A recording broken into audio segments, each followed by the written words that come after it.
Assalamualaikum, nama saya Muhammad Haikal Zuhakim bin Sabri. Nombor kad matrik saya 03 DEE 18F 1105 dari kelas DEE 5C. Nama penyeliah saya Puan Nosyah binti Haji Omar dan penyelaras saya Puan Nur Zaliza binti Ghazali. Saya di sini untuk membentangkan projek akhir tahun saya. Projek akhir tahun saya bertajuk Smart Lock Door. Tajuk projek saya ialah Smart Lock Door. Pengenalan. Smart Lock Door ialah sejenis alat keselamatan yang sesuai digunakan di beberapa jenis pintu seperti pintu kayu dan pintu kaca. Alat ini beroperasi untuk mengunci pintu secara automatik. Selain itu, alat ini juga menggunakan sistem RFID dan tidak menggunakan kunci. Smart Lock Door ini dapat menambah keselamatan pintu berbanding pengunci pintu biasa seperti kunci mangga. Kerana kunci mangga mudah dibuka dengan menggunakan beberapa alat seperti dawai dan kater. Oleh itu, alat ini dicipta dengan sistem RFID kerana pengguna boleh membuka pintu dengan mudah tanpa menggunakan kunci.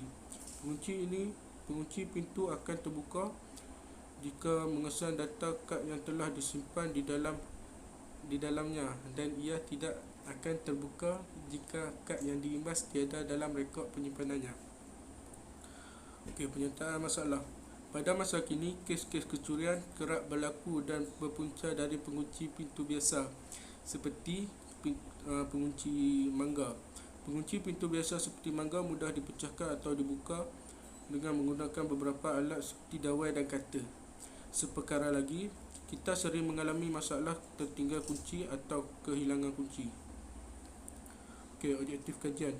Untuk membuka pintu secara imbasan kad dan tidak menggunakan anak kunci.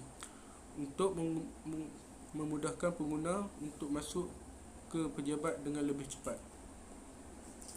Skop kajian. Smart Lock Door sesuai digunakan di pintu pejabat. Smart Lock Door ini dicipta untuk beberapa jenis pintu seperti pintu kaca dan pintu kayu. Saiz pintu yang sesuai ialah pintu yang mempunyai lebar 32 inci dan tinggi 83 inci. Komponen yang digunakan oleh saya ialah RFID, Arduino Uno, servo motor dan LED. Litar projek saya ialah seperti dalam gambar ya. Ini adalah model projek yang telah dibuat oleh saya. Gambar rajah blok. Kad RFID ke pembaca RFID dan akan dihantar ke Arduino, dan servo motor dan LED akan berfungsi. Ini coding projek saya.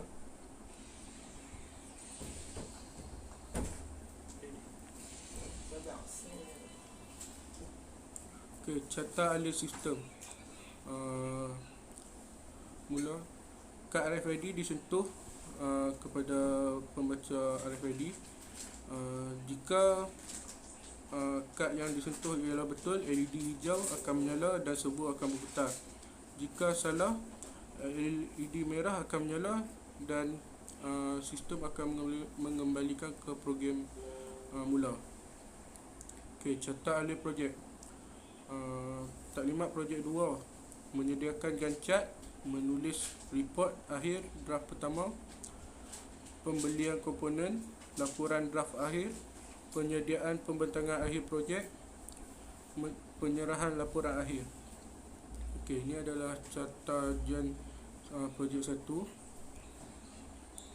dan ini adalah carta jen projek 2. Senarai bahan dan kos. Saya menggunakan Arduino Uno, servo motor, RFID, LED, soldering board dan jumper wire. Arduino Uno saya berjumlah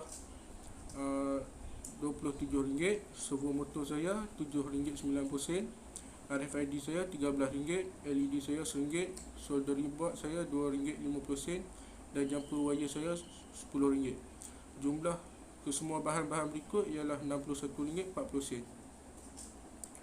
Cadangan penambahbaikan. Menambah lagi sistem penguncian yang lain dalam projek ini seperti keypad, Bluetooth dan lain-lain.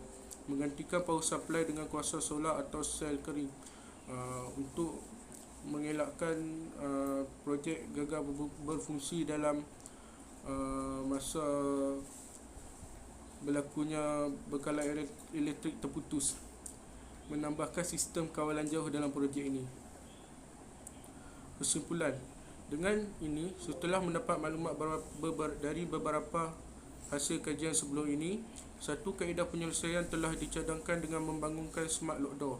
Cara penggunaannya mudah dan tidak terlalu membebankan kepada pengguna, khususnya para pekerja di pejabat. Okey, ini adalah model projek saya yang bernama Smart Lock Door.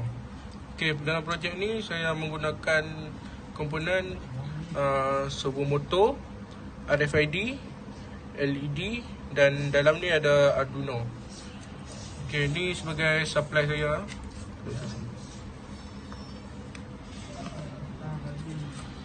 Okey, ni adalah tag yang akan diterima oleh RFID. Kita try. Okey, bila saya scan ni, lampu LED hijau akan menyala dan pintu akan terbuka. Okey, saya setkan timer untuk servo saya dalam 5 second untuk dia mengunci balik semula pintu.